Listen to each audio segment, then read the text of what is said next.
हम गीता मलिक अहाँ सब गोटे प्रणाम करै छी। हम आइ एकटा अहाँ सबके भगवती गीत सुनाबै छी, सुनियो। सुनिकऽ वीडियो के लाइक कमेंट करब, चैनल के सब्सक्राइब सेहो कऽ देबै।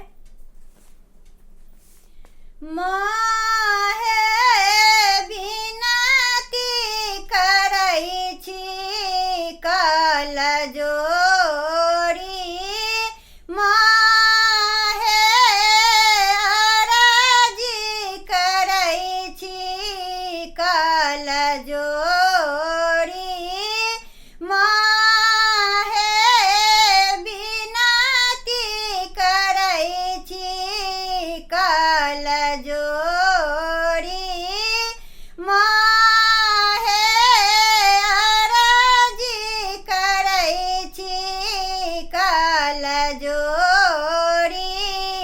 चानन घसी माहे गहबर ढोरल, चानन घसी माहे गहबर ढोरल, माहे सिरा देल धूमाना कधूप, माहे सिरा देल धूमाना कधूप, बाटल सूत मैया आचरी गुथाएब,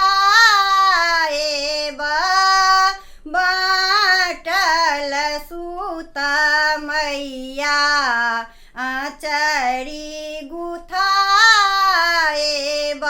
माहे नीचा देब घुघरू लगाए, माहे नीचा देब घुघरू लगाए, करिया छगर मैया से हो चढ़ाएब,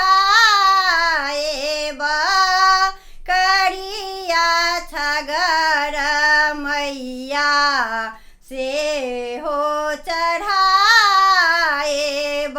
माहे करब मनोरथ पूरा, माहे करब मनोरथ पूरा, माहे विनती करै छी कल जोड़ी, माहे अरजी करै छी कल जोड़ी।